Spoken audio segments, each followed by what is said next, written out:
What's up, guys? How you doing? Cowboy Crunk coming to you from Kabul, Afghanistan. Your war daddy, rocking the freak jersey, baby. He's gonna go off this week. I know we're gonna do this. We're gonna take care of Atlanta, and we're gonna move forward and see where we're standing with Washington. Got a big game this week.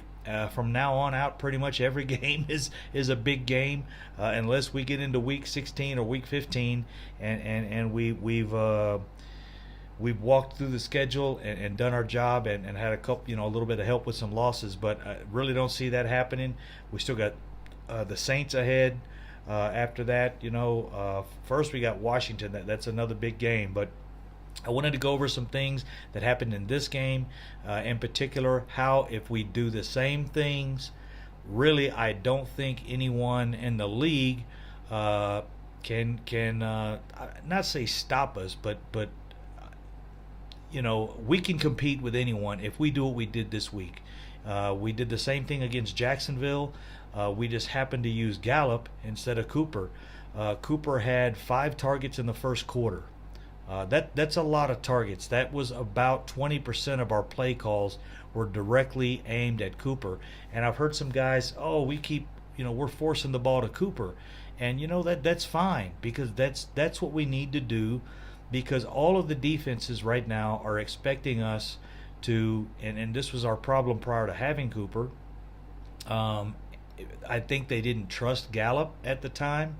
With the fact that the guy's young, the guy's a third round rookie, and I think they just didn't trust to go to him, and that's a problem on the coach's part. But we've got Amari Cooper in here, and things have changed. They're forcing the ball to him, which is good, and if we're moving the ball at all with that situation, if we're threatening the defense, even if some of the passes are incomplete, like the deep ball that we had in the first quarter or early in the second quarter, I can't recall exactly when it was, but I believe it was the second quarter. That's going to force them to pull these guys out of the box, and that's what we need. Anytime you get one-dimensional as an offense, the defense can become one-dimensional, and then it's just a battle. Now, we would win those battles, but you get a holding penalty, you get a sack, you get anything that throws you off, and of course you're going to end up punting. So we've got to get these guys. We got to break the defensive box down by pushing the ball down the field a little bit, and we've got to start these games because everyone is going to load the box to start the game. That's just what they're going to do, and until we break some long runs, they're going to load the box. Well, the only way to defend that is come out the gate passing, and you make 3 or 4 passes in the first quarter at least. This game we had, like I said, 5 passes to Cooper, 1 to not Allen Hurns, 1 was to Gallup, 1 was to Hurns. That was in the second quarter, but we came out 5 targets to Cooper, really opened up the offense, and they said, hey, we can't just focus on Ezekiel Elliott, because if we do, we're going to get burned. So immediately they pull the guys out of the box. We start doing read options with Dak Prescott. Dak Prescott has to run a few of those. If he can run a few of those, we're fine. It doesn't matter the yards he gains. It doesn't matter if it works out to be an outstanding play or not. The thing is, it has to create a honesty in the defense. If he just hands it off to Zeke every time, of course they can just focus on Zeke. They don't have to worry about Dak. That play is set up. It's called a read option on purpose. It really takes one of your defenders out of the box if it's run properly. So that's my perception on the game this week. I think with Atlanta, we really have the opportunity to do some of the same things we did against Philly. I think we really have the opportunity because of the power of our line. It looks like it's been kind of reinstated. I think we have the ability to do this week to week. No matter what anyone does, we have a read option. We have a few screens that work well. We need to throw the ball deep a few times to Amari Cooper to keep the defense honest. And as long as we change those things around and our situational coaching can continue to exist like it did last week, I was really so proud of our coaches. Oh my goodness. At times I was. The fourth down call, the fake punt, also the fourth down call, the option play. It wasn't just something normal and up the middle. Really, I think they pretty much had no way of stopping that. If Dak Prescott can come to the line and read that play before the snap, and if it looks like they've got the right side of the defense loaded up, he can switch Zeke to the left side and they can run it to the left side. It is a little harder to run an option to the left, and that's why you usually see right-hand quarterbacks run it to the right. But you can switch. All you got to do is, hey, Zeke, slide this way, check down, and run it to the other side.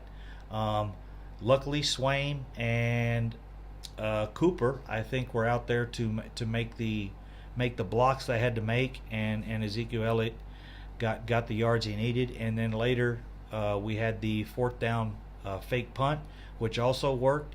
So situational coaching is what we needed. The only time I was not impressed with our situational coaching was the last drive of the game. We really just, I don't understand why, when we're moving the ball like we were moving the ball, why we would just all of a sudden say, hey, let's just get our defense out there and run 3 ridiculous plays just to keep the clock running, or make them use their timeouts, which I do understand that.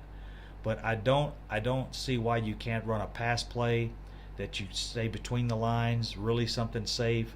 A play action, which is really working well. Our play action, our read options, our read pass options, and throwing the ball deep. If we can do those 4 things and mix it up, we're gonna have a good game against Atlanta. So those are things we need to look into. Other than that, on the defensive side of the ball, I think we have the ability to shut down their run game. I think we're also, on the offensive side, we will run the ball well if they come out loading the box. We just got to get Amari Cooper involved to make that stop and make them go honest. I don't think they'll be able to run the ball against our defense very well. They're not running the ball very well this year. They're going to try to attack our secondary with Matt Ryan and the amazing staff of receivers they have. I really have confidence in our receivers, but we've got to keep them in front of us, and we got to make tackles. And Matt Ryan is a very accurate quarterback, and he will, in complete 100% blanket coverage, he will throw a guy open, and you cannot defend a perfect throw. The only thing you can do is be in front of it. So our defense is going to have to be aggressive, stay in front of these receivers, not give them a cushion and just let them take these 6-7 yards, because that's what you do with an inaccurate quarterback. You give them a small cushion, you keep the receiver in front of you, you hope the quarterback makes a bad throw, and you reach in to knock the ball down, or you reach in for try to get an interception. But if you keep the guy in front of you, sooner or later what you hope for is the quarterback to make an errant throw. Matt Ryan doesn't make very many of those.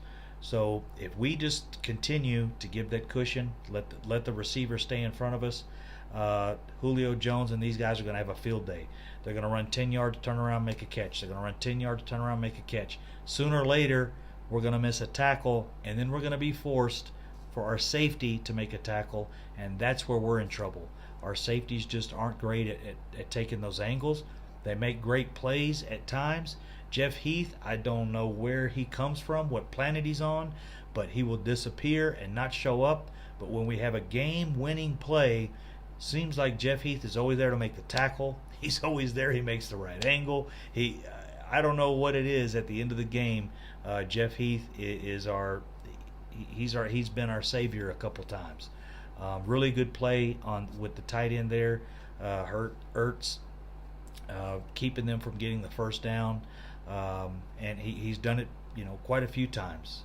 The play with Carr last year against Oakland, It really turned that game around. So a lot of respect to Jeff Heath and our defense. Leighton Vander Esch, NFL Defensive Player of the Week. Congratulations to him. The guy is balling out, man. Really, I don't think anyone expected this draft pick to turn out the way it did. A guy coming from 8-man football up in Idaho, playing for Boise State, a standout there, but just some concerns has come in.